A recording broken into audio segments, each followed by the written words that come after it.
स्वागत doctor Jayas virtual school.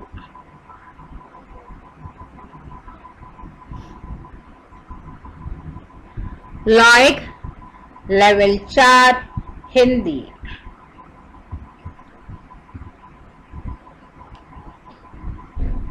पाठ 13।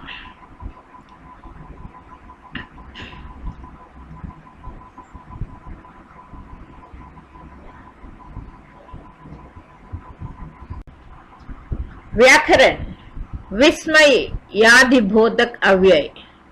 जिन शब्दों में हर्ष, शोक, विस्मय, ग्लानि, घृणा, लज्जा आदि भाव प्रकट होते हैं वे विस्मय यादिबोधक अव्यय कहलाते हैं।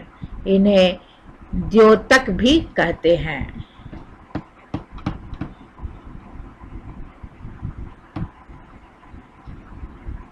जैसे आह क्या मौसम है, उफ कितनी गर्मी पड़ रही है, अरे आप आ गए, बाप रे बाप यह क्या कर डाला, छी छी धिक्कार है तुम्हारे नाम को।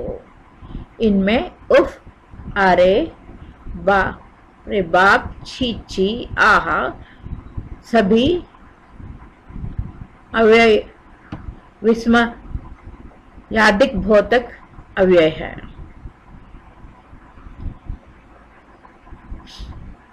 इनमें आह, उफ, अरे, बाप रे बाप, छी छी शब्द आए हैं। ये सभी अनेक भावों को व्यक्त कर रहे हैं, अतः ये विस्मय यादिबोधक अव्यय हैं। इन शब्दों के बाद विस्मय यादिबोधक चिन्ह लगता है।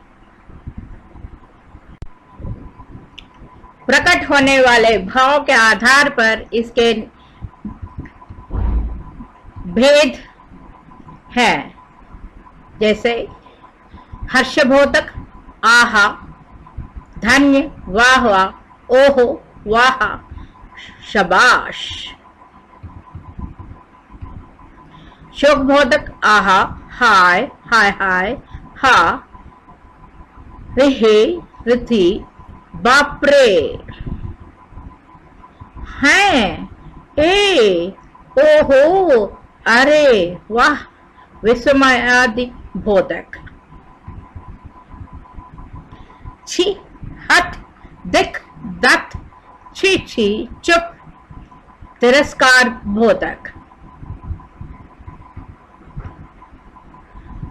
स्वीकृति बोधक, हाँ हाँ, अच्छा, ठीक, जी हाँ, बहुत अच्छा। संबोधन बोधक, रे, री, अरे, अरी, ओ, अजी, हेलो। आशीर्वाद बोधक, दीर्घायु हो, जीते रहो।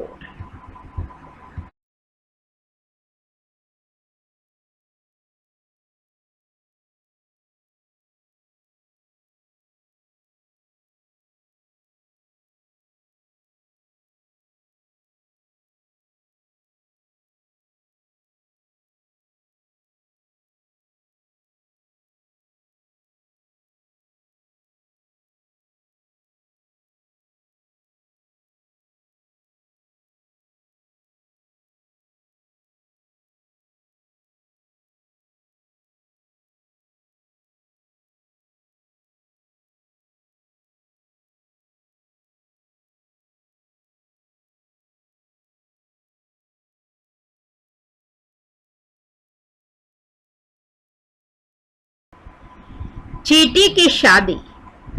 चींटा की मिस चींटी के संग जिस दिन हुई सगाई, चींटी जी के आंगन में थी गूंज उठी शहनाई। घोड़े पर बैठे चींटा जी बनकर दुल्हे राजा, आगे चलती लाल चींटियां बजा रही थी बाजा। दीमक की टोली थी संग में, फूंक रही रम दूल्हा, खटमल भाई नाच रहे थे, मटका मटका कुल्हा।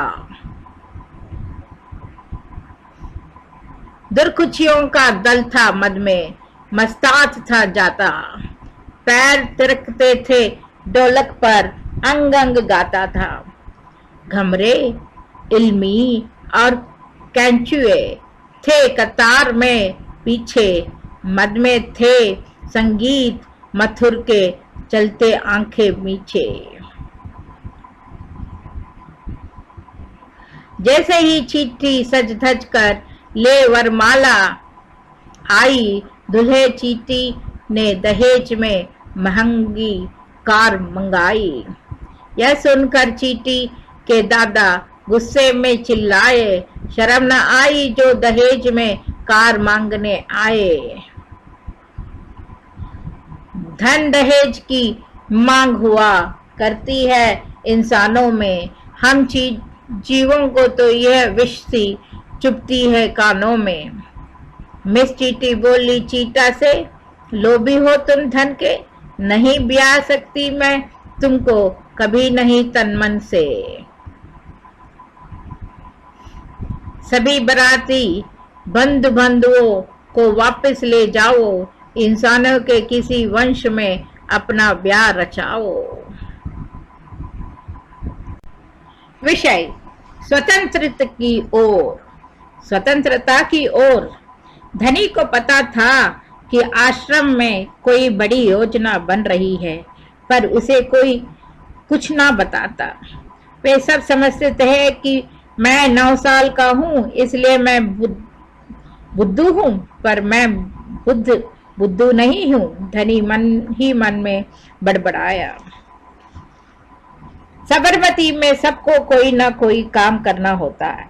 खाना पकाना, बर्तन धोना, कपड़े धोना, कुएं से पानी लाना, गाय और बकरियों का दूध दुहाना और सब्जी उगाना। धनी का काम था बिन्नी की देखभाल करना। बिन्नी आश्रम की एक बकरी थी।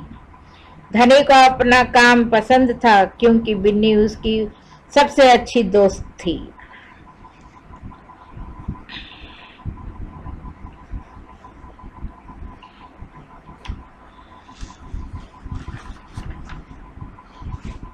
धनी बिन्नी को खींच कर ले गया और पास के नींबू के पेड़ से बांध दिया एक दिन।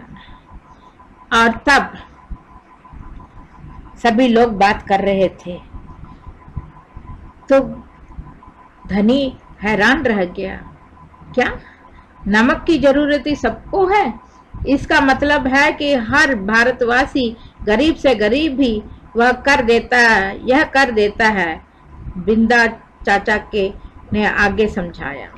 लेकिन यह तो सरासर अन्याय है। धनी की आंखों में गुस्सा था। हाँ, यह अन्याय है। इतना ही नहीं, भारतीय लोगों को नमक बनाने की मनाही है। महात्मा जी ने ब्रिटिश सरकार को कर हटाने को कहा, पर उन्होंने यह बात ठुकरा दी। इसलिए उन्होंने निश्चय किया है कि वे दांडी चलकर जाएंगे और समुद्र के पानी से नमक बनाएंगे। 1 महीने के तक पैदल चलेंगे। धनी सोचकर परेशान हो रहा था। गांधी जी तो थक जाएंगे।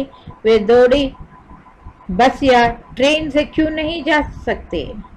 क्योंकि यदि वे इस लंबी यात्रा पर दांडी तक पैदल जाएंगे तो वह खबर फैलेगी, अखबारों में फोटो छपेगी, रेडियो पर रिपोर्ट आएगी और पूरी दुनिया के लोग यह जान जाएंगे कि हम अपनी स्वतंत्रता के लिए लड़ रहे हैं और ब्रिटिश सरकार के लिए यह बड़ी शर्म की बात होगी।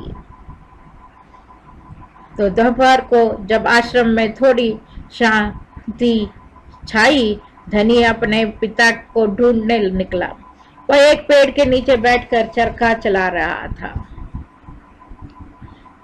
चरखा काटते रहते तो उसने पूछा, पिताजी, क्या आप और अम्मा दांडी यात्रा पर जा रहे हैं? मैं जा रहा हूँ। तुम और अम्मा नहीं यहीं रहोगे?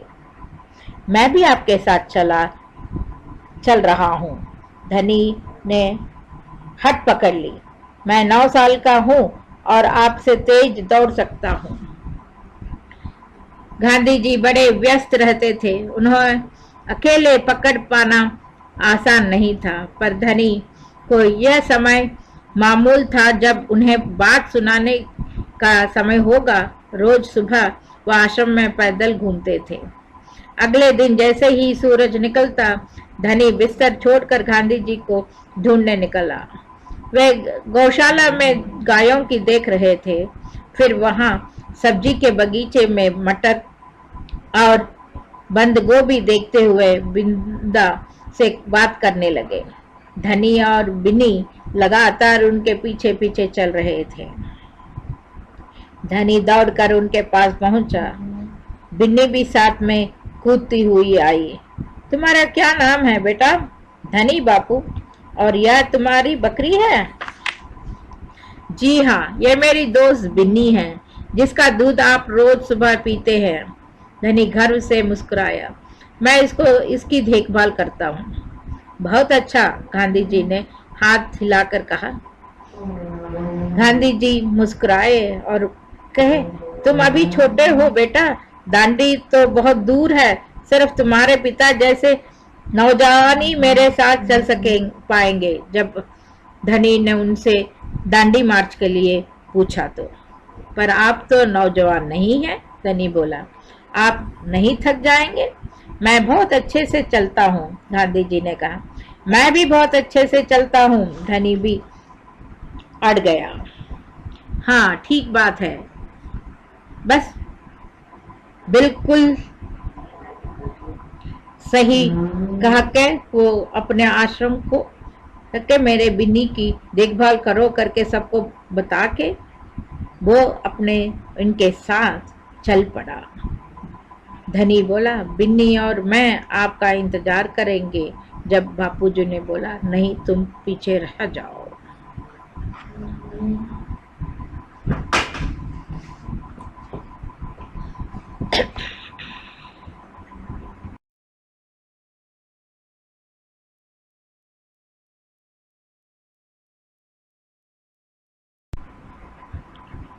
विज्ञान। भारत में सबसे पुराना यूरोपियन चर्च और सिनागोग कोचिन शहर में है। इनका निर्माण क्रमशः 1503 और 1568 में किया गया था।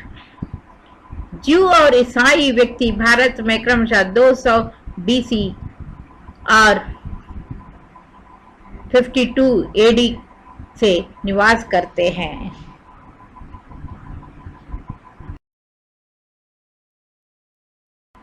ए मेरे प्यारे वतन, ये मेरे बिछड़े चमन, तुम पे दिल कुर्बान, तू ही मेरी आरज़ू, तू ही मेरी आबरू, तू ही मेरी जान।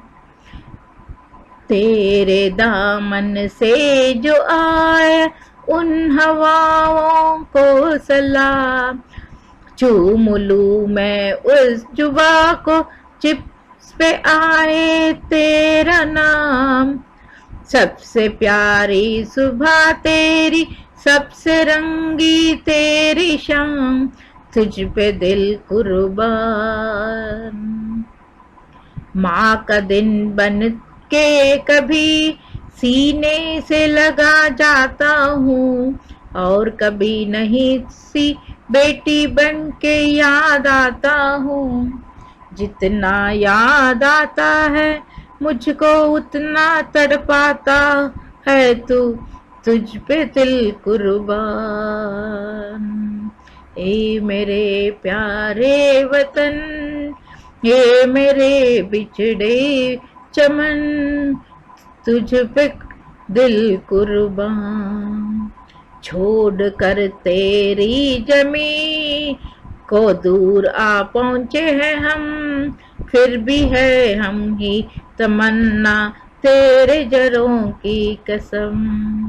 हम जहाँ पैदा हुए उस जगह पे ही निकले दम, तुझ पे दिल कुर्बान, ए मेरे प्यारे वतन, ए मेरे बिछड़े चमन, तुझ पे दिल कुर्बान।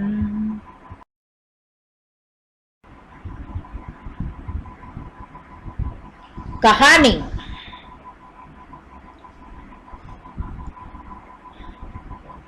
स्वागत डॉक्टर जयास वर्चुअल स्कूल।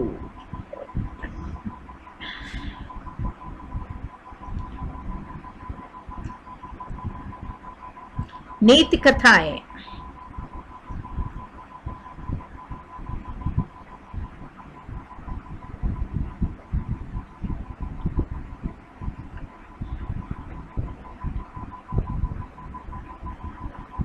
एक जंगल में एक बड़ा सा पेड़ था और एक छोटा सा पेड़ उसके पास था।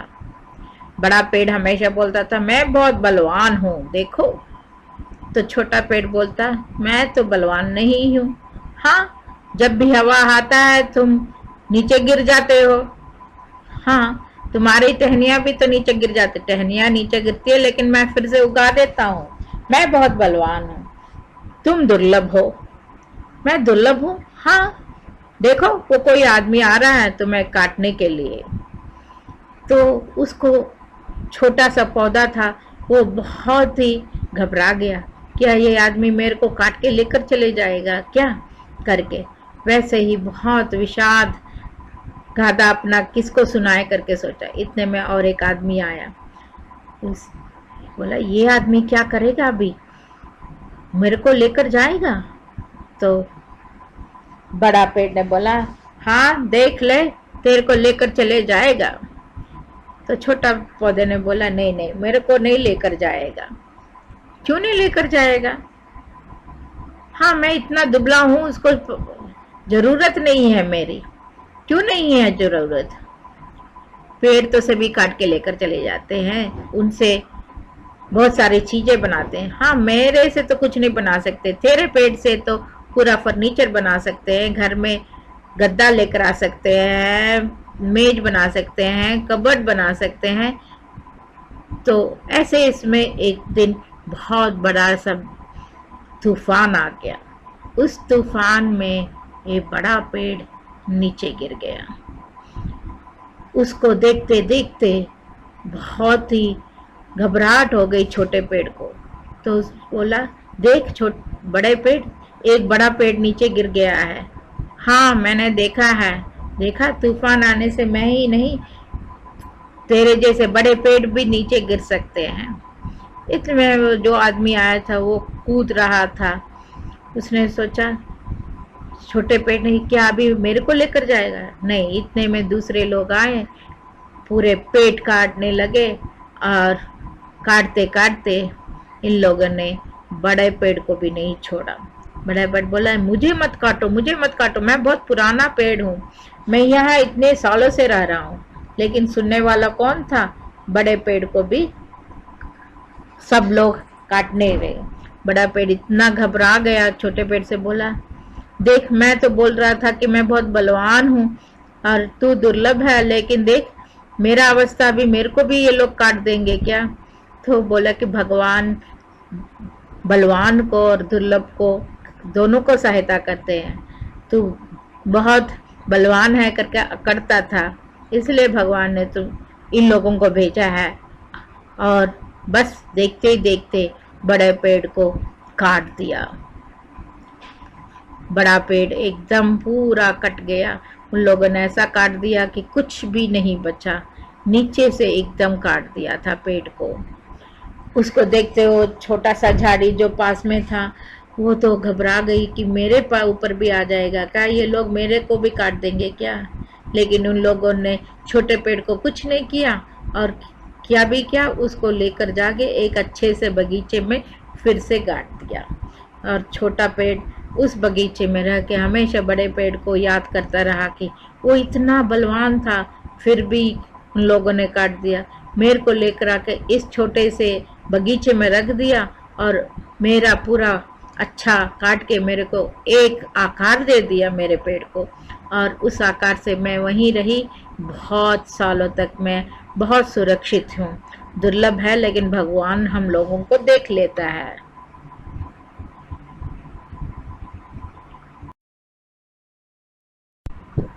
स्वागत doctor Jayas virtual school, Lloyd, level 4 Hindi, पाठ 14, व्याकरण, उपसर्ग। संस्कृत के उपसर्ग जो हिंदी में प्रयोग करते हैं: अति, अर्ध, अधिक, ऊपर, अत्यंत, अतिरिक्त, आदि, ऊपर, अधिकार, अध्यक्ष, अधिपति, अनु, पीछे, समान, अनुरूप, अप, बुरा, हीन, अभी, सामने, अधिक, अभियोग, अभिमान, अभिभावक, अव, बुरा, नीचे, अवनीति, अवगुण, अवशेष, आ तक से लेकर, उल्टा, आजन्म, आगमन, आकाश, उत, ऊपर, श्रेष्ठ, उत्कंठ, उत्कर्ष, उत्पन्न, उप, निकट, गौण, उपकार, उपदेश, उपचार, उपाध्यक्ष।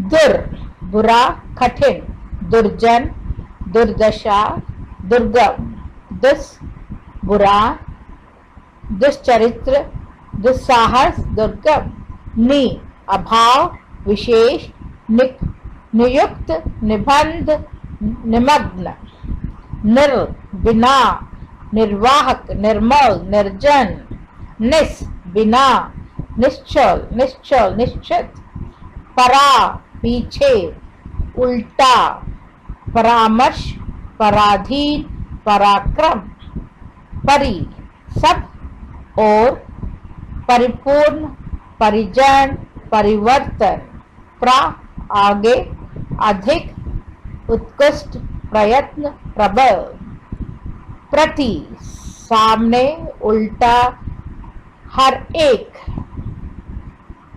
प्रतिकूल, प्रत्येक, प्रत्यक्ष, विहीनता, विशेष, वियोग, विशेष, विधवा, सम, पूर्ण, अच्छा, संचय, संगति, संस्कार, सु, अच्छा, सरल, सुगम, सुयश, स्वागत। हिंदी के उपसर्ग संस्कृत उपसर्गों के उपभ्रंश मात्र ही है। आ, अभाव, निषेध, अजर, अछूत, अकाल, अन, रहित, अनपढ़, अनबन, अनजान, अध, अधा, आधा, अधमरा, अधकिला, अधपका, अव, रहित, अवगुण, अवराज, अवतार, अवघट, खु, बुराई, कुसंग, कुमार, कर्म, कुमति, नि, अभाव, निडर, निहत्या, निकम्मा। कविता: प्रकृति की करुण पुकार। दिया ईश्वर ने फिर वरदान, करा मालव निमाड़ को अमृत पान। सालों बाद मिला है इतना, पाकर पीकर धन्य हो गए पेड़, जीव और इंसान। पेड़ पौधे ने कहा ईश्वर से, पहले हम भी थे प्रचुर, ताजी हवा देते भरपूर, बारिश करवाते हम अच्छी, धरती पर होता सोना अंकुर। जब इटलाते सूर्य देवता, गर्मी होती थी भरपूर, तब बहा ठंडी यार हम भागा देते प्रचंड गर्मी भी दूर। अब मगर सब उल्टा है, इंसान की ताकत तो देखो, इसने सब कुछ ही पलटा है। हमें खत्म कर दिया और शुरू कर दिया विनाश। फिर अभी किया वार इनसे उजाड़े 1500 पलाश। समझ दो है प्रभु इसको, वरना होगा अब सर्वनाश। या फिर दे दो ताकत हमको, जो देखे बुरी नजर से उसको ऐसा लगे पिशाच भागे फिर वह इधर उधर बनकर पागल जिंदा लाश। तभी होगा इंसान हमसे, नहीं करेगा हम पर वार।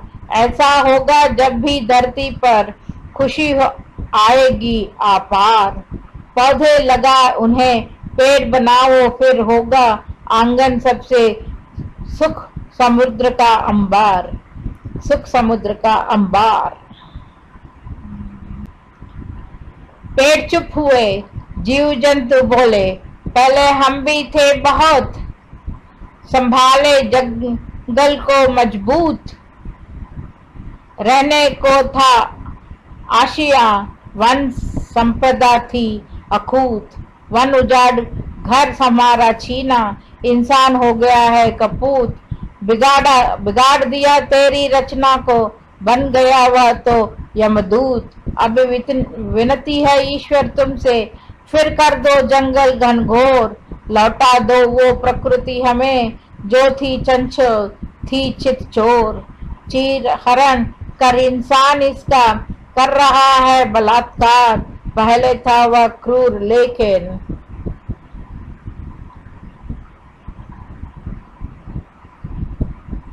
अब हो गया है खुखार। पहले शिकार करता जंगल में, पर अब मैं बिकता सारे बाजार में। अब तो सुन ले ये मालिक, कर दे ऐसा चमत्कार। हमें भी दो ताकत इतनी, बना दो हमें भी बलवान। चलाए आता ताए हर पर हम भी, बंदूक तलवार तीर कृपाण। भागे इंसान भी फिर दूर हमसे, नहीं करे वो अत्याचार। हमसे पाई धन दौलत इसने, और किया हम पर ही वार। कितना आसान फरामोश है इंसान, फिर भी बनाता मुझको आहार। बना दो इसको अहिंसक दयालु, सिखाओ सदाचार, मिटाओ मांसाहार। अब बारी थी इंसान की, उसने भी प्रभु को प्रमाण किया और कहा, हे प्रभु तेरा मुझ पर हर पल रहा है उपकार। दिया है अब तक देगा आगे, नहीं हो इसमें कोई विकार। कोटि कोटि है नमन तुमको, तुमने जो दिया पानी उपार। बिन पानी सब सुना था, चाहे तो खेती या व्यापार। आहा करके मचा था मालव निमाड़ में, पानी जा पहुंचा पाताल। पग रोटी डग डग नीर का बड़ा बुरा था हाल। समझ में आ गई लीला तेरी, देख ले पिछले सालों का अकाल। हर कोई लूटा मिटा सा रहता, हो गया था इंसान कंगाल।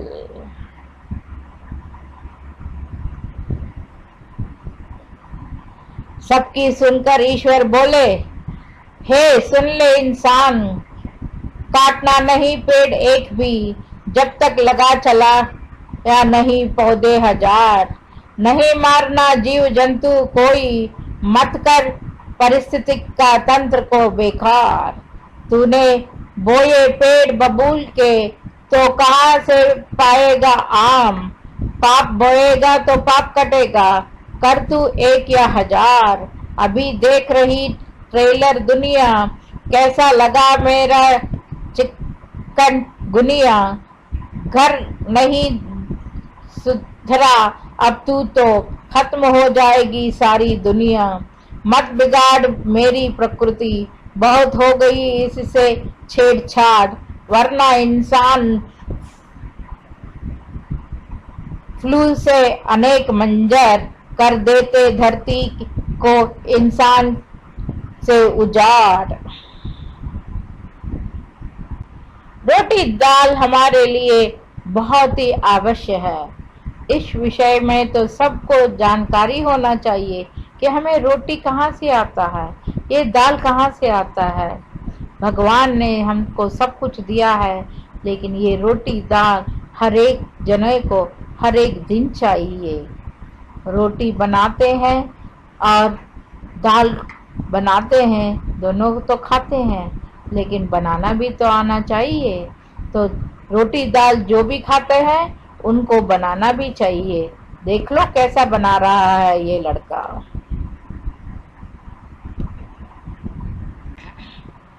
विज्ञान। विश्व में सबसे बड़ा धार्मिक भवन अंकोर वाट हिंदू मंदिर है, जो कंबोडिया में 11वीं शताब्दी के दौरान बनाया गया था। तिरुपति शहर में बना विष्णु मंदिर 10वीं शताब्दी के दौरान बनाया गया था। यह विश्व का सबसे बड़ा धार्मिक गंतव्य है।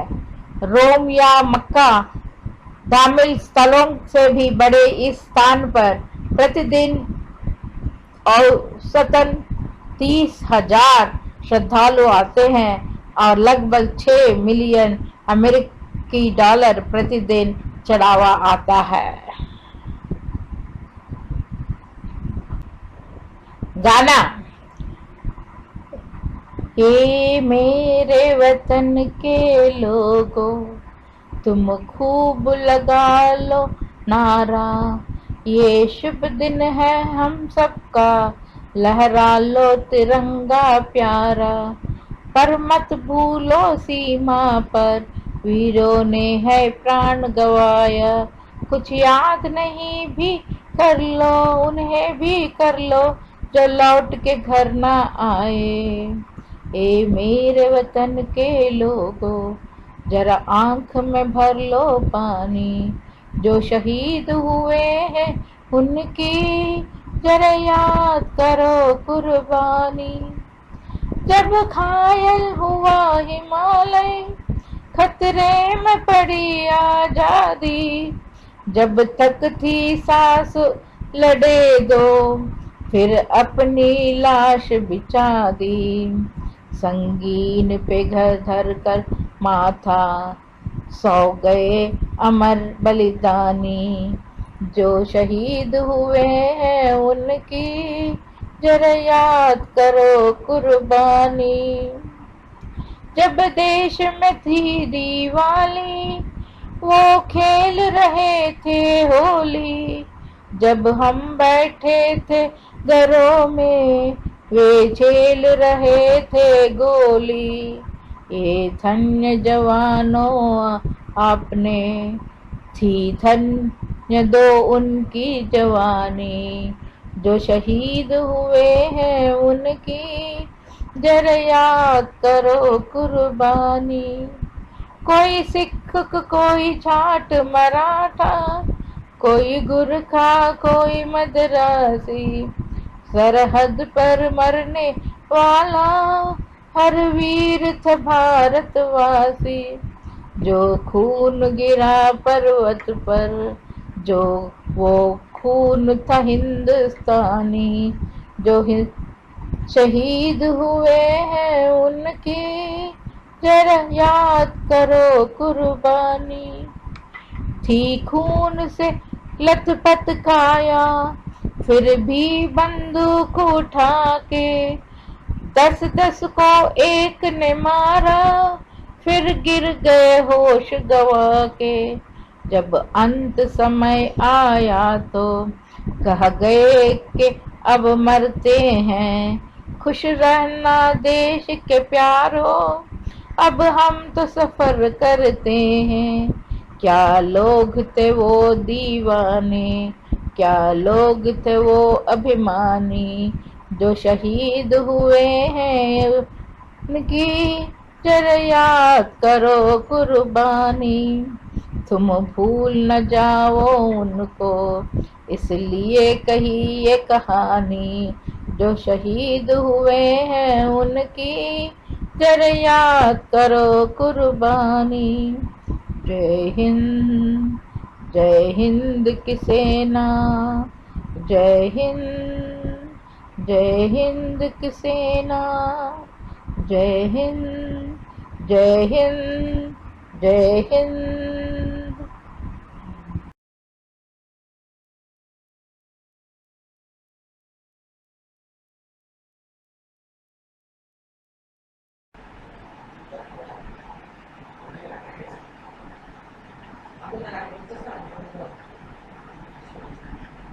कहानी स्वागत डॉक्टर जयास वर्चुअल स्कूल। नीति कथाएं।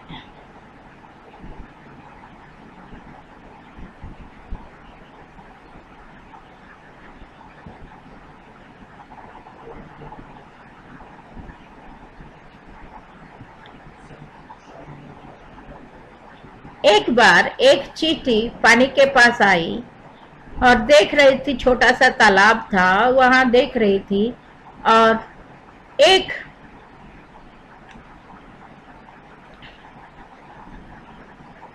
वहां आया कबूतर। तो देखा तो चींटी पानी में नीचे गिर गई। कबूतर ने एकदम एक पत्ता फेंका और चींटी उस पे चढ़ गई और बोली कि बहुत ही अच्छा हुआ, धन्यवाद, मेरे को तुमने बचा लिया। तो कबूतर ने बोला ठीक है, मैं तुम्हें यहाँ से निकालती हूँ। तो चींटी ने बोला ठीक है, मेरे को निकाल दो यहाँ से, पानी में से। तो चलो मेरे साथ करके कबूतर ने चींटी को अपने चोंच से पकड़कर पानी में से निकालने का प्रयास किया। फिर निकाल के अपने पैर से पकड़ के लेकर जा रही थी, आकाश में उड़ रही थी। ऐसे ऐसे उड़ते उड़ते देखा तो एकदम वहां कोई आया और बंदूक से कबूतर को उड़ाने का प्रयास किया। चींटी ने देखा ये क्या हो रहा है, कबूतर ने मेरा जान बचाया और ये कबूतर को मारना चाहता है। देख के एकदम वहां से नीचे गिर के उस आदमी का हाथ को काट डाला। चींटी ने ऐसा काटा तो एकदम आदमी का निशाना चूक गया और कबूतर उड़ गई। और फिर चींटी ने उसको बचा लिया। चींटी उस आदमी को और कबूतर और चींटी जाके एक पास में जो छोटा सा पहाड़ था उसके ऊपर रखी और कबूतर ने बोला तुमने मेरा जान बचा लिया, तुमने भी तो मेरा जान बचाया था। हाँ, एक दूसरे का जान बचा के एक दूसरे का हम सहायता करते हैं तो हम जीवन बहुत ही अच्छा तरह बिता सकते हैं। हाँ, धन्यवाद, धन्यवाद।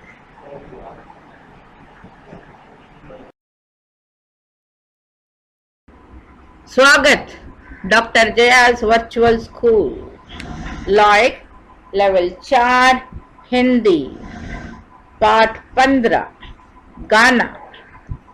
ए वतन हमको तेरी कसम, तू ना रोना के तू है भगत सिंह की मां, मर के भी लाल तेरा मरेगा नहीं, डोली चढ़ के तो लाते हैं दुल्हन सभी, हंस के हर कोई फांसी चढ़ेगा नहीं, चलते भी गए कहते भी गए आजादी के परवाने, जीना तो उसी का जीना है जो मरना देश पर जाने, जब शहीदों की डोली उठे धूम से देश वालों तुम आंसू बहाना नहीं, पर मनाओ जब आजाद भारत का दिन, उस घड़ी तुम हमें भूल जाना नहीं।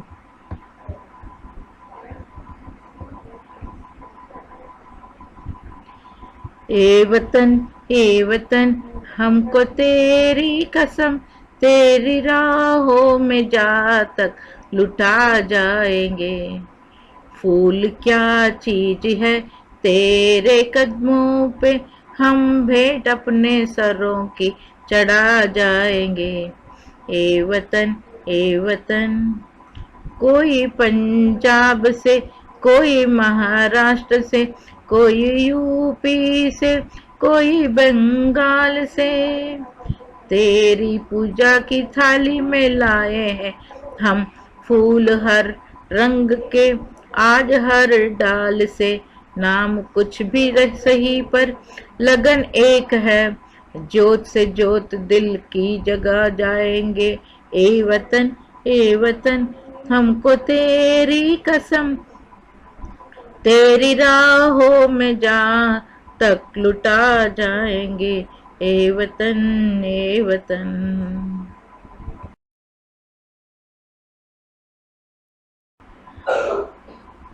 व्याकरण। तद्धित प्रत्यय। तद्धित प्रत्यय जो प्रत्यय संज्ञा, सर्वनाम अथवा विशेषण के अंत में लगकर नए शब्द बनाते हैं, तद्धित प्रत्यय कहलाते हैं। इनके योग से बने शब्दों को तद्धितांत अथवा तद्धित शब्द कहते हैं। जैसे अपना प्लस पन, अपनापन। दानव प्लस ता, दानवता।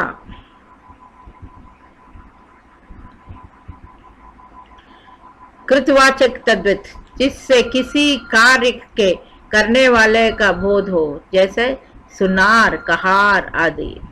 प्रत्यय का शब्द रूप पाठक, लेखक, लिपिक। आर सुनार, लुहार, कहार।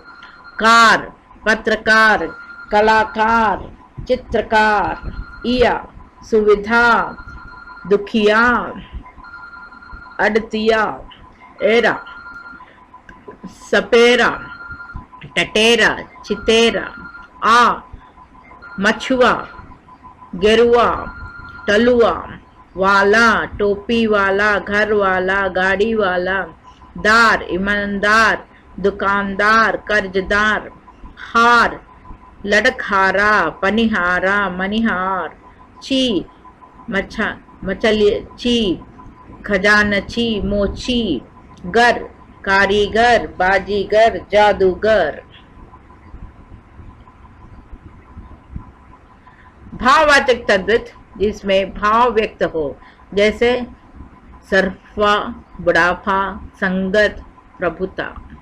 प्रत्यय पन शब्द रूप बचपन, लड़कपन, बालपन। आ बुलावा, सरफा।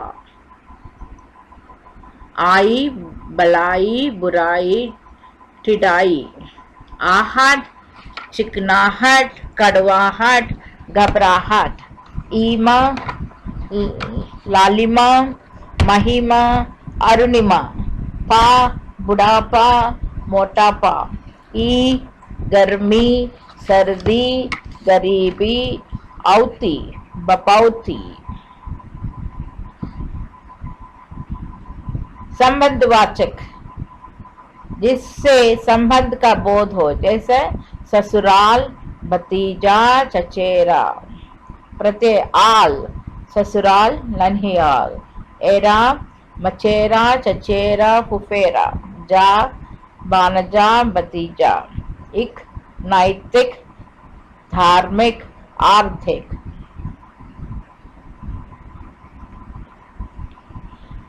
उन्नता वाचक तद्धित जिससे लघुता का बोध हो, जैसे लुटिया।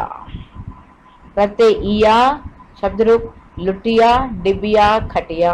ई कोटरी, टोकनी, ढोलकी। टीटा लगोटी, कछौटी, कलूठा। डीडी पगड़ी, टुकड़ी, बछड़ा।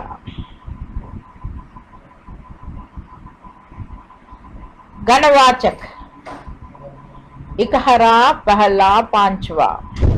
हरा इकहरा, दुहरा, तिहरा। ला पहला, रा दूसरा, तीसरा। था चौथा।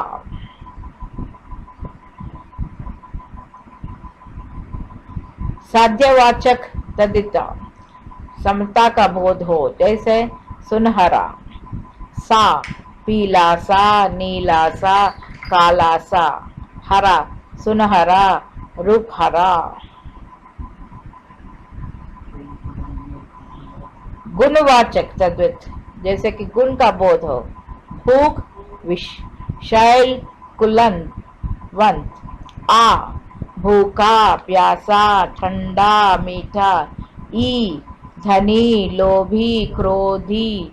ई, वंचनीय, अनुकरणीय। ईला, रंगीला, सजीला। एला, विषैला, कसैला। कृपालु, दयालु। वंत, दयावंत, कुलवंत। वान, गुणवान, रूपवान। स्थानक वाच्य, जिसे स्थान का बोध हो, जैसे पंजाबी, जबलपुरिया, दिल्ली वाला। ई, पंजाबी, बंगाली, गुजराती। इया, कलकतिया, जबलपुरिया। वाला, वाला डेरे वाला, दिल्ली वाला।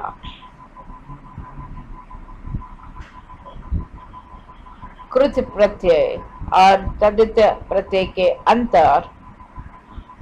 कृत प्रत्यय, ये प्रत्यय धातु या क्रिया के अंत में जुड़कर नया शब्द बनाते हैं, कृत प्रत्यय कहलाते हैं। जैसे लिखना, लिखाई, लिखावट। तद्धित प्रत्यय, जो प्रत्यय संज्ञा, सर्वनाम या विशेषण में जुड़कर नए शब्द बनाते हैं, वे तद्धित प्रत्यय कहलाते हैं। जैसे नीति, नैतिक, काला, कालिमा, राष्ट्र, राष्ट्रीयता आदि।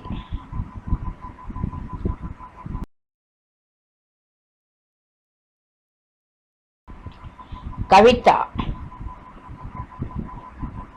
6 ऋतु हैं: ग्रीष्म, वर्षा, शरद, हेमंत, शिशिर, वसंत। सर्दी। मैं सर्दी में अच्छी लगती है। हरी गलीचा धूप घर के बाहर जमी हुई है। नरम गुनगुनी धूप, फूल फूल भर बाग सजा है। तितली तितली मौसम, थोड़े ही दिन को आता है ये सर्दी का सरगम। नानी के घर बर्फ पड़ रही है। टनकर कपूर में घर है। आग चली है आगदान में, ताजी यही खबर है। नहीं धूप है पड़ी दिखाई हफ्तों में आंगन में। नाना थोड़े परेशान थे, फोन किया जब हमने।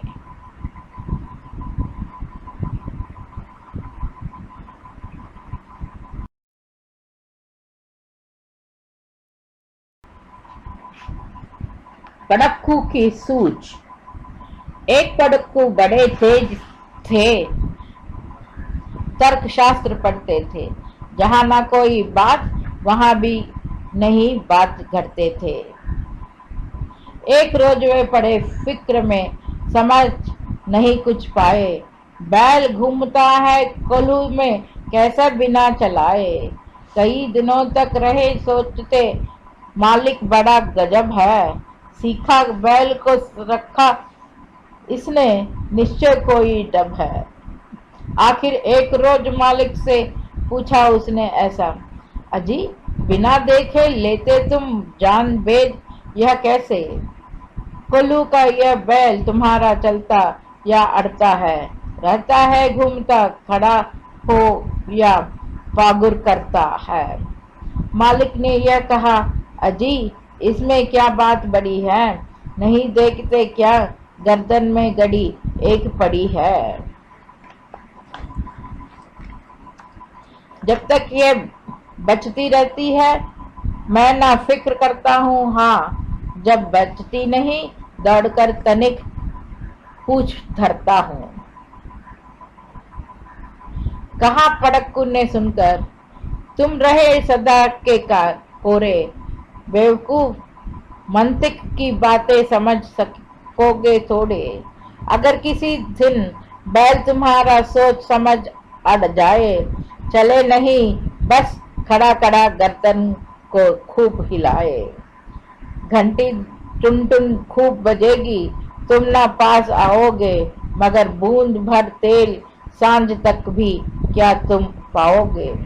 मालिक थोड़ा हंसा और बोला कि पड़क्कू जाओ, सीखा है ये ज्ञान यहाँ जहाँ पर वहीं इसे फैलाओ। यहाँ सभी कुछ ठीक ठाक है, यह केवल माया है, बैल हमारा नहीं अभी तक मंतिक पढ़ पाया है।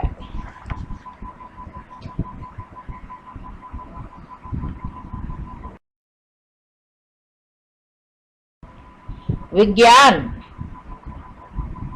सिख धर्म का उद्भव पंजाब के पवित्र शहर अमृतसर में हुआ था। यहाँ प्रसिद्ध स्वर्ण मंदिर की स्थापना 1577 में गई थी। वाराणसी, जिसे बनारस के नाम से भी जाना जाता है, एक प्राचीन शहर है।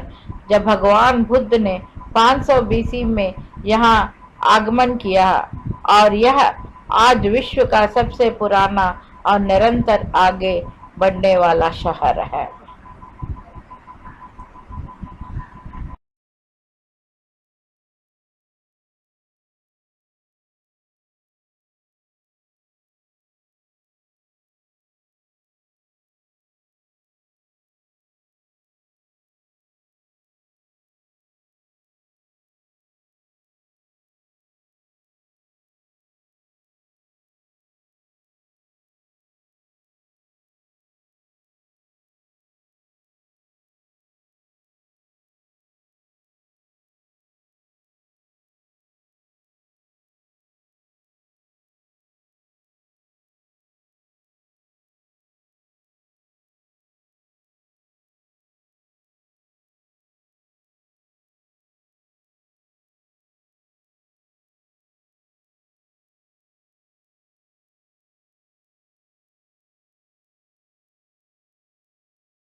स्वागत doctor Jayas virtual school Lloyd level 4 Hindi पाठ 16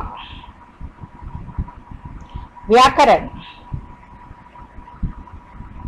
संधि। संधि संधि शब्द का अर्थ है मेल। दो निकटवर्ती वर्णों के परस्पर मेल से जो विकार परिवर्तन होता है वह संधि कहलाता है। जैसे सम प्लस तोष संतोष, देव प्लस इंद्र देवेंद्र, भानु प्लस उदय भानुदय।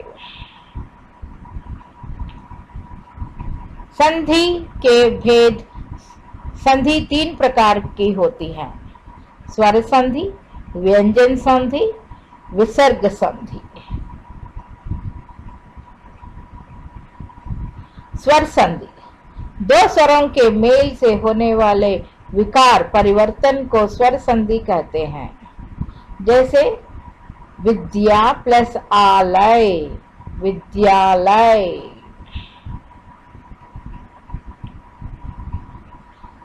स्वर संधि 5 प्रकार की होती है। दीर्घ संधि।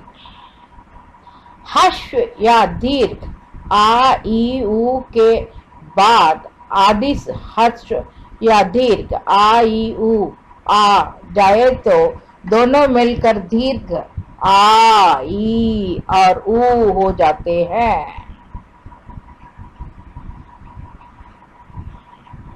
जैसा आ प्लस आ धर्म प्लस अर्थ धर्मार्थ।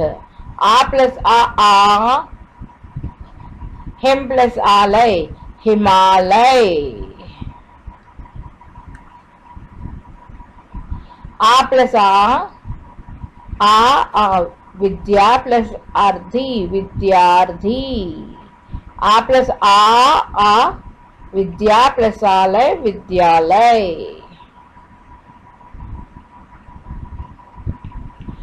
ई और ई की संधि। ई प्लस ई रवि प्लस इंद्र रवींद्र, मुनि प्लस इंद्र मुनीन्द्र। ई प्लस ई गिरि प्लस ईश गिरीश, मुनि प्लस ईश मुनीश। ई प्लस ई मही प्लस इंद्र महेंद्र, नारी प्लस इंदु नारिंदु। ई प्लस ई नदी प्लस ई नदीश, मही प्लस ईश महीश।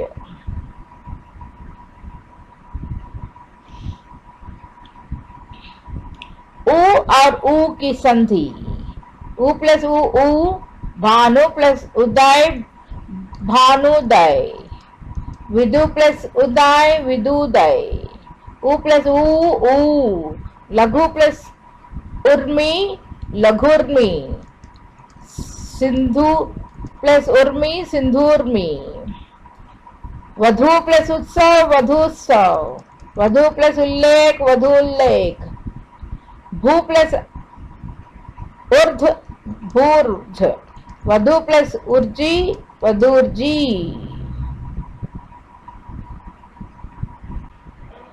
कविता।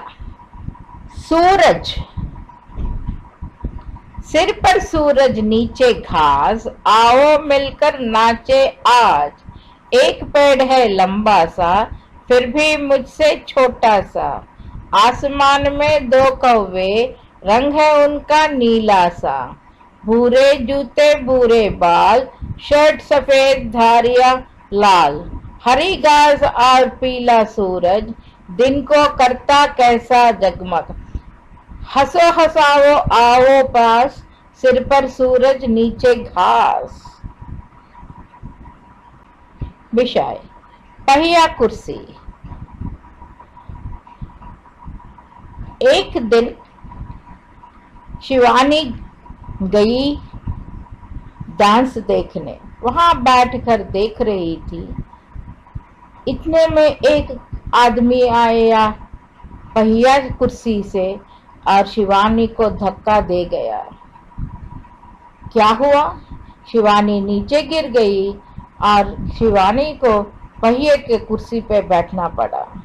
उसको बहुत मुश्किल लगता था उस पे बैठना, और एक दिन उसको सबने समझाया कैसा बैठना है और अगर नीचे ऊपर जाना है तो कैसा जाना है।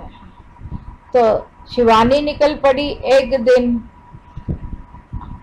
अपने घर से बाहर और देखा एक औरत आ रही थी पहिए चेयर कुर्सी पे।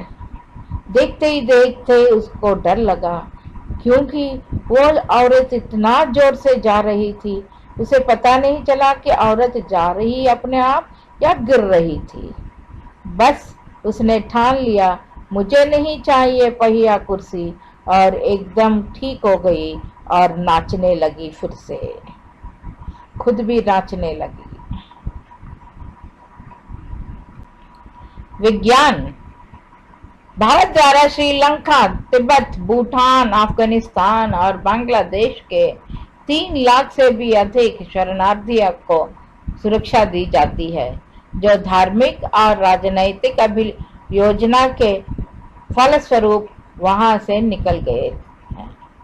माननीय दलाई लामा तिब्बती बौद्ध धर्म के निर्वासित धार्मिक नेता हैं, जो उत्तरी भारत के धर्मशाला से अपने निर्वासन में रह रहे हैं।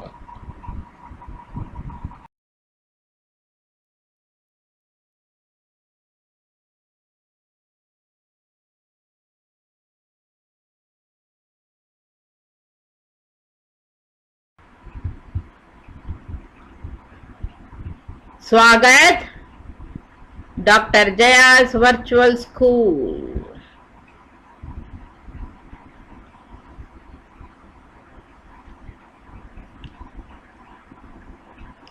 नीति कथाएं।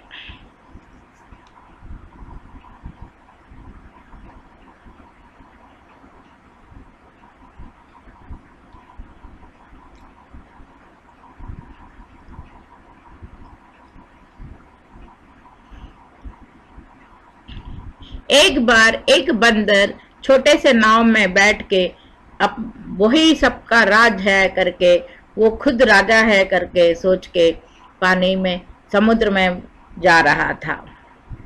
और सब लोगों को इतना ईर्ष्य लग रहा था कि ये क्या अपना ही राजा। या इतने में बड़ा सा तूफान आ गया।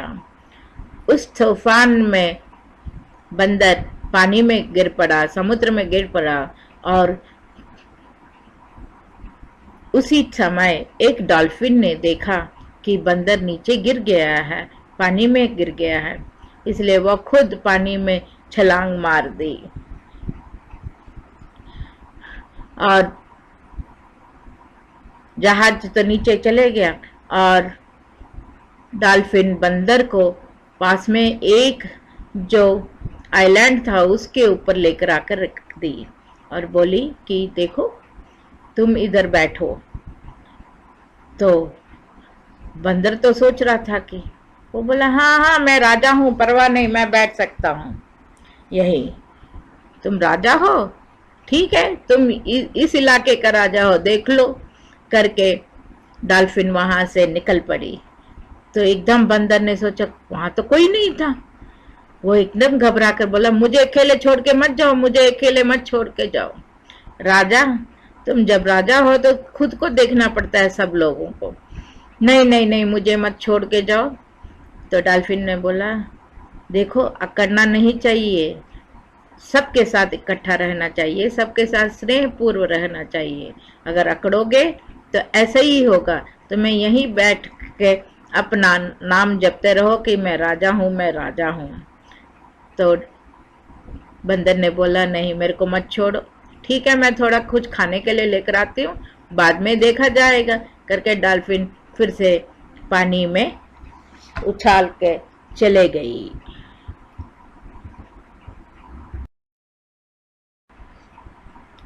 स्वागत doctor Jayas virtual school. Lloyd level 4 Hindi. पाठ 17 व्याकरण। गुण संधि। इसमें आ के आगे ई हो तो ए ओ उ होते तो ओ तथा रो हो तो अर हो जाता है। इसे गुण संधि कहते हैं। जैसे आ प्लस ई ए, नर प्लस इंद्र नरेंद्र। आ प्लस ई ए, नर प्लस ईश नरेश। आ प्लस ई ए, महा प्लस इंद्र महेंद्र। आ प्लस ई ए, महा प्लस ईश महेश।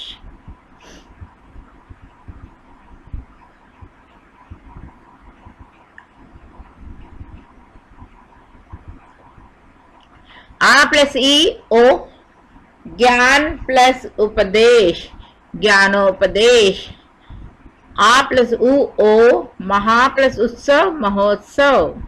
आ प्लस उ ओ, जल प्लस उमरी जलोमरी। आ प्लस उ ओ, महा प्लस उमरी महोमरी।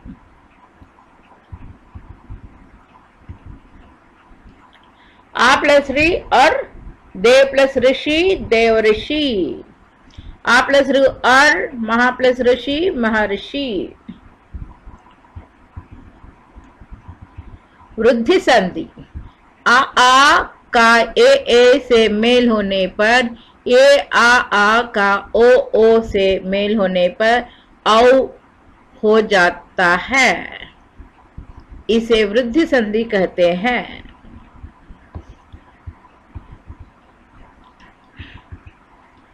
आ प्लस ए एक प्लस एक एक। आ प्लस ए इक्वल टू ए, मत प्लस एक मतैक्य। आ प्लस ए इज इक्वल टू ए, सदा प्लस एव सदैव। आ प्लस ए महा ऐश्वर्य महेश्वर्य। आ प्लस ओ औ, वन प्लस औषधि वनौषधि। आ प्लस ओ महा प्लस औषध महौषधि। आ प्लस औ परम प्लस औषध परम औषध। आ प्लस औ महा औषध प्लस महाौषध।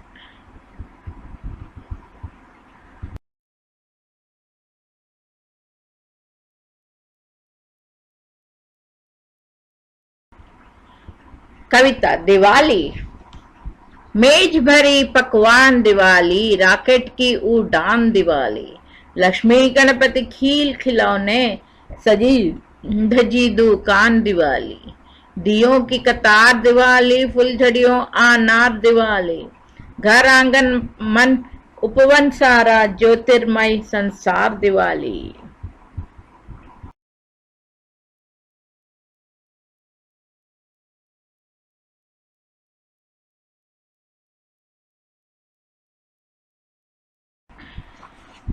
बजाओ खुद का बनाया बाजा।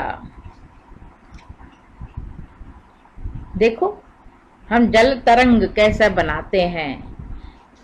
पानी से भरे हुए प्यालों पर लकड़ी की पतली डंडी से चोट करने पर अलग अलग तरह की आवाजें निकलती हैं, जो सुनने में काफी मधुर लगती हैं। जल तरंग का मजा लेने के लिए 4 या 6 चीनी मिट्टी के अलग अलग आकार के प्याले लो।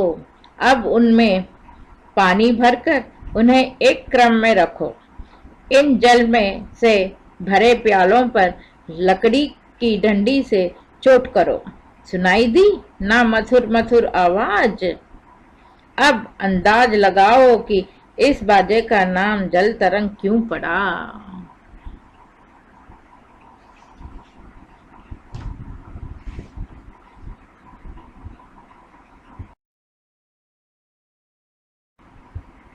विज्ञान। युद्ध कलाओं का विकास सबसे पहले भारत में किया गया और ये बौद्ध धर्म प्रचारकों द्वारा पूरे एशिया में फैलाई गई। योग कला का उद्भव भारत में हुआ है और यहाँ 5000 वर्ष से अधिक समय से मौजूद है।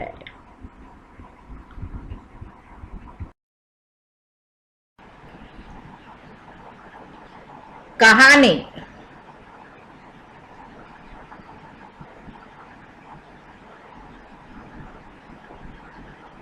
स्वागत डॉक्टर जयास वर्चुअल स्कूल।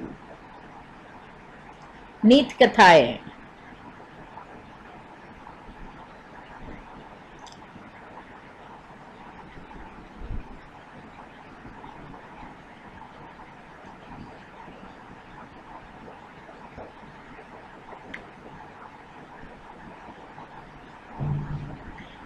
एक गांव में एक आदमी था।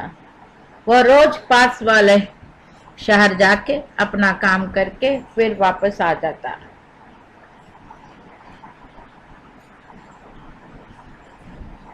इस बार भी वह अपने काम के लिए शहर गया। जब शहर गया तो उसने देखा कि वहां बहुत सारे बतख रोड के ऊपर भाग रहे थे। तो उसको तो बहुत ही खराब लगा कि रोड के ऊपर क्यों है ये बतख, क्योंकि उसको बतख अच्छे नहीं लगते। देखा तो बहुत सारे बतख आ गए थे। जहां भी जाए शहर में अभी बतख ही थे। झील के पास गया वहां बतख थे, रोड के ऊपर गया तो वहां बतख थे, और हर एक जगह में बतख ही दिखाई दिए। और देखा तो बहुत सारे लोग भी उस बतखों को लेकर घूम रहे थे। पार्क में गया वहां भी बतख थे, वहां भी लोग घूम रहे थे बतख के साथ। फिर सोचा ये क्या है, एक आदमी से उसने पूछा ये क्या है बतख को सभी लोग लेकर आ रहे हैं। तो उस आदमी ने बोला किसी एक आदमी को सपना आया कि एक बतख सोने का अंडा देगा, और वो कौन सा बतख है किसी को नहीं पता। इसलिए सभी बतखों को शहर में सब लोग लेकर आ रहे हैं, देख रहे हैं और पाल रहे हैं। तो वह जाते जाते सोचा मेरे को तो बतख अच्छे नहीं लगते, लेकिन क्या कोई सोने का अंडा थोड़ी ना देता है। ठीक है, एक बतख को लेकर जाता हूँ। और एक बतख को लेके वो अपना गांव आ गया। गांव आके अपने घर में बतख को रखा तो सब लोग उसको देख रहे थे, क्योंकि उसको तो सभी से चिढ़ था और बतखों से तो ज्यादा चिढ़ था, लेकिन वो बतख लेकर आ रहा था। तो गांव वाले सभी उसको देख रहे थे ये क्या हो गया। वो आया अपने झोपड़ी में बतख को रखा, और उस रात को क्या हुआ, बतख बाहर खड़ा था तो ऊपर से एक सोने का बतख जा रहा था। वो सोने के बतख ने इसको देखा, इसने भी उसको देखा। बस इतना ही था और वो सोने का बतख चले गया। अगले दिन इस बतख ने एक सोने का अंडा दिया। उसको देखते ही ये आदमी ने सोचा मैं कितना धनवान बन जाऊंगा करके, रोज वो एक सोने का अंडा दे रहा है, सभी बतख आ रहे हैं, इसको देख रहे हैं और जा रहे हैं। और ये तो खेलना कूदने लगा आदमी, और देखते ही देखते वो बहुत बड़ा आदमी बन गया, बड़ा सा महल बना लिया, और रहने तो उसी जगह में रहा, लेकिन अपने जगह में एक बड़ा सा महल भी बना लिया। सभी बतख आते थे और किसी को नहीं वहां आने देता था, बस बतख ही आएंगे, इस बतख के साथ खेलेंगे और जाएंगे। तो देखते देखते इतना बड़ा आदमी बन गया कि गांव शहर जाना छोड़ दिया उसने, कोई काम करना छोड़ दिया, अपने ही घर में बैठा रहता है और देखता रहता है कि कब रात होगी कब सुबह होगी और बतख कब देगी सोने का अंडा। बतख तो वो छोटा सा झोपड़ी पट्टी जाके ही वहां ही देती थी अंडा, ये रोज वहां जाके वो अंडे को लेकर आएगा। वो बतख तो उस झोपड़ी पट्टी में ही रह रही थी, वो तो ये बड़े घर नहीं आई। तो ये भी सोचा ठीक है, इस झोपड़ी पट्टी में ही रहने से ठीक है। तो ऐसे ऐसे करते इतना बड़ा हो गया।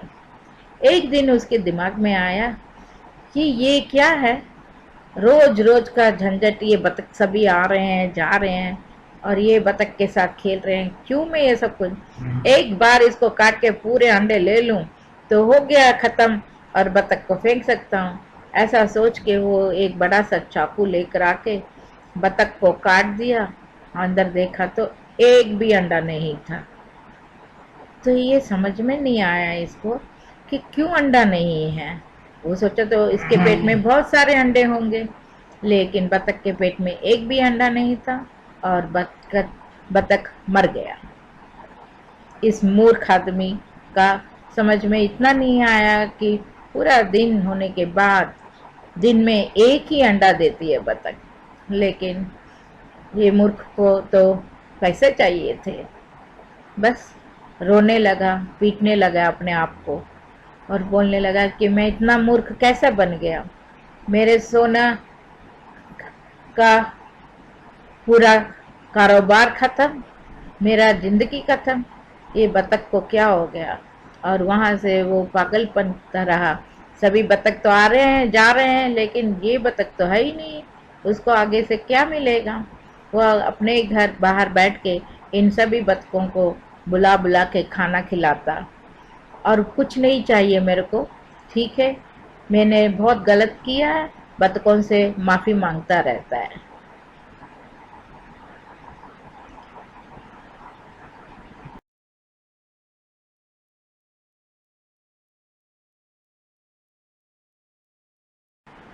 स्वागत doctor Jayas virtual school. Lloyd level 4 Hindi पाठ 18 व्याकरण। यण संधि। ई के आगे कोई विजातीय में असमान स्वर होने पर ई को या हो जाता है। ऊ के आगे किसी भी स्वर के आने पर ऊ को वा हो जाता है।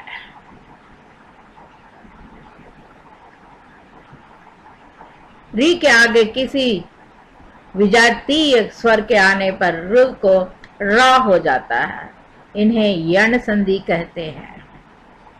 ई प्लस आ, या प्लस आ, यदि प्लस अपि, यद्यपि। ई प्लस आ, या प्लस आ, इति प्लस आदि, इत्यादि। ई प्लस आ हो जाता है या प्लस आ। नदी प्लस अर्पण, नद्यर्पण। ई आ, या प्लस आ, देवी प्लस आगमन, देव्यागमन।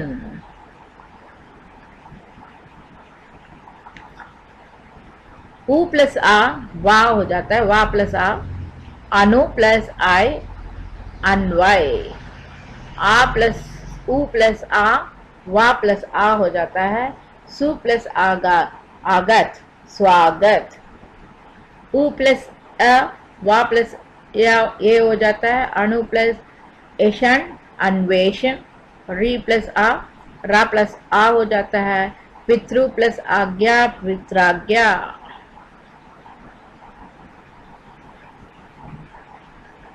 आयादी संधि। ये और ओ औ से परे किसी भी स्वर के होने पर क्रमशः आय, आय, आव और आव हो जाता है।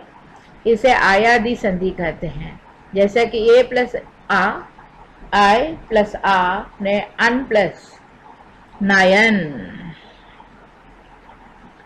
वैसे ही ग प्लस अक, गायक। पो प्लस अन, पवन। पौ प्लस अक, पावक। नौ प्लस एक, नाविक। कविता। हाथी। सूंड उठाकर हाथी बोला, बोला क्या तन उसका डोला। बोला तो मन मेरा बोला, देखो देखो अरे हिंडोला। आओ बच्चों मिलजुल आओ, आओ बैठो तुम्हें डुलाऊं। मस्त मस्त चल, मस्त मस्त चल, झूम झूम कर तुम्हें घुमाऊं।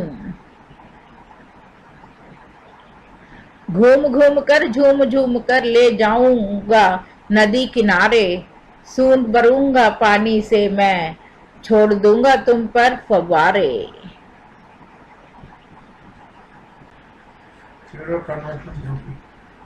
आंधी। रात हुई तारीख छाई, मीठी नींद सभी को आई। मुन्नू सोया अप्पा सोए, अम्बा सोई अम्मी सोई। आधी रात हुई जब सोते, खर खर कराटे भरते। चुपके चुपके आंधी आई, गर्द गुबार उड़ाती लाई। चली हवाएं सुर सुर सुर सुर, कागज उड़ गए फुर फुर फुर फुर। खड़ खड़ खड़ खड़ पत्ते खड़के, डरने वालों के दिल धड़के। बजने लगे किवाड़े खटखट, घर वाले सब आ गए झटपट। खटपट सुनकर मुन्नू जागा, उठकर झटपट अंदर भागा। आंधी ने फिर जोर दिखाया, फूस का चप्पर दूर गिराया। टीन उड़ाई, पेड़ गिराए, खपरे भी छत के सरकाए। शाके टूटी तड़ तड़ तड़ तड़, बादल गरजे गड़गड़ गड़गड़। बिजली चमकी चमचम चमचम, बूंदे टपकी कम कम कम। थम थम थम, लेकिन वह बूंदे थी कैसी, फट फट फट फट फट ओले जैसी। विज्ञान। टेलीविजन। जॉन लाजी बायड ने टीवी का आविष्कार किया। सन 1925 में उन्होंने पहली बार काले सफेद टेलीविजन पर चलती हुई तस्वीरों का प्रदर्शन किया। कंप्यूटर। दुनिया का पहला कंप्यूटर सन 1946 में यूएसए में बनाया गया था। यह काफी बड़ा था और से चलने से के लिए बहुत से लोगों की आवश्यकता होती थी। घर, विद्यालय और कार्यालय में काम आने वाले छोटे कंप्यूटर, जिन्हें पीसी के नाम से जाना जाता है, वो तो 77 में खोजे गए थे।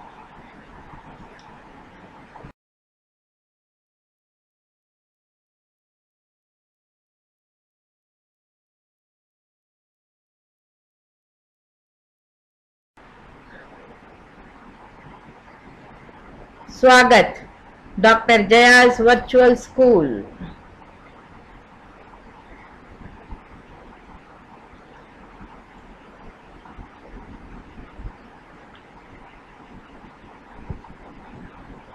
नीति कहानियां।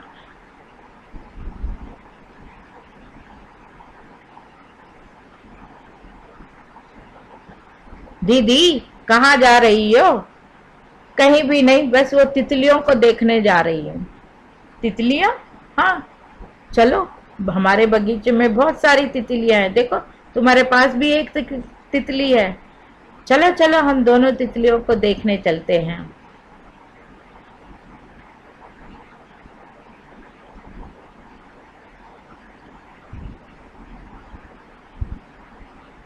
दीदी, आपको पता है ये तितली कैसा उड़ती है?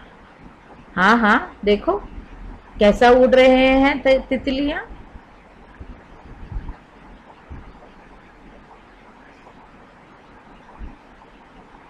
तितली क्या अंडे से आती है दीदी? पहले यहाँ बारिश हो रही है, चलो हम अंदर चलते हैं। नहीं नहीं, इस बगीचे में बहुत सारे तितलियां हैं दीदी, यही हम देख सकते हैं तितलियों को। कहाँ देख सकते हैं? देखो, ये फूल में, उस फूल के अंदर। अंदर? हाँ, अभी बारिश हो रही है ना, इसलिए बाहर नहीं आ रहे हैं, लेकिन सब भी इस झाड़ियों में छुपे हैं। तो कैसा? वो देखो कितने तितली आ गए एकदम, अभी बारिश नहीं है। हाँ, वहाँ इंद्रधनुष भी है, देखो कितने तितलियां बाहर आ गई अभी। हाँ, बहुत सारे सुंदर सुंदर तितलियां आ गई हैं। ठीक है, तुम जानते हो तितली कैसा पैदा होता है? नहीं नहीं, मैं तो नहीं जानता। चलो, तुम्हें मैं दिखाती हूँ कैसा तितली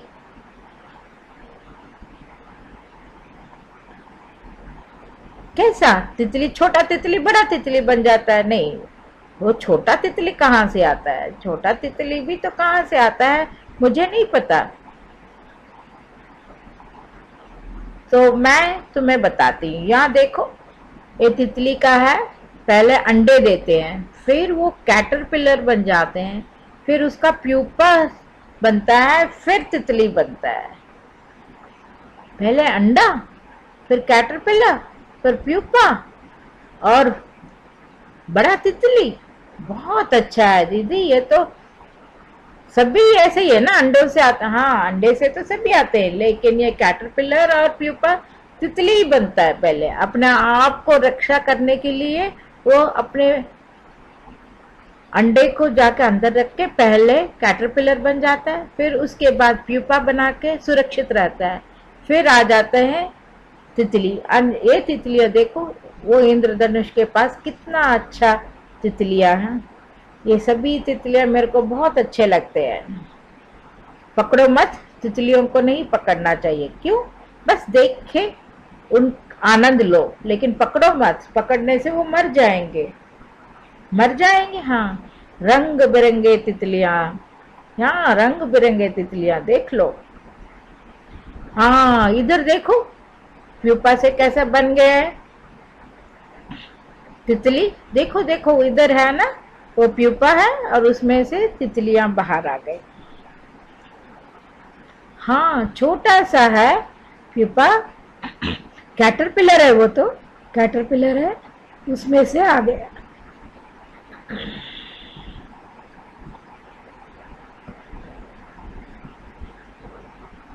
तुम क्या कर रहे हो? क्यों पकड़ रहे हो तितलियों को? मैंने बोला है ना, तितलियां नहीं पकड़ते। मैं तितलियों को नहीं पकड़ रहा हूँ, इन फूलों के पास सजा रहा हूँ तितलियों को। तितलियों को सजा रहे हो? हाँ, फूलों को सजाओ, फिर तितलियां अपने आप आ जाएंगी, लेकिन पकड़ना नहीं। कितने रंग बिरंगे फूल है और उसके अंदर इतने अच्छे अच्छे तितलियां। हम लोग ये बगीचे को अपने घर के पास ही रखेंगे। ठीक है, तुम अपने पास ही रखो, लेकिन हमेशा ये देखो कि तितलियों को कभी पकड़ना नहीं, बस घूमने देना, उड़ने देना। ठीक है दीदी, लेकिन एक मेरे को ये बताओ, तितलियों को खाना मैं क्या दूं? तितलियों को जरूरी नहीं है कोई खाना देना। क्यों? वो कैसे जिएंगे? बस इन फूलों से जिएंगे। ये फूलों में जो भी शहद होता है वो तितलियां ले लेती है और उसके साथ ही रहती हैं, इसलिए फूलों में आती हैं तितलियां। वो शहद के लिए? क्या फूलों में शहद है? वो हम भी पी सकते हैं? वो हम अभी नहीं पी सकते, लेकिन उस शहद को तितलियां पी सकती हैं, इसलिए फूलों के पास हमेशा मंडराती रहती हैं तितलियां। अच्छा दीदी, वो तो बहुत ही अच्छा है। मैं नहीं पकड़ूंगा और मैं देखूंगा कि दूसरे लोग भी ना पकड़े। सभी तितलियों को ये फूलों के साथ मैं अपना चौकीदारी करूंगा। ठीक है, अंदर क्यों आ गए तुम? दीदी, थोड़ी ना बाहर बैठ सकता हूँ, इस खिड़की से देखता रहूंगा कि तितलियों को कोई ना पकड़ ले। ठीक है, चौकीदारी करो, अच्छी चौकीदारी।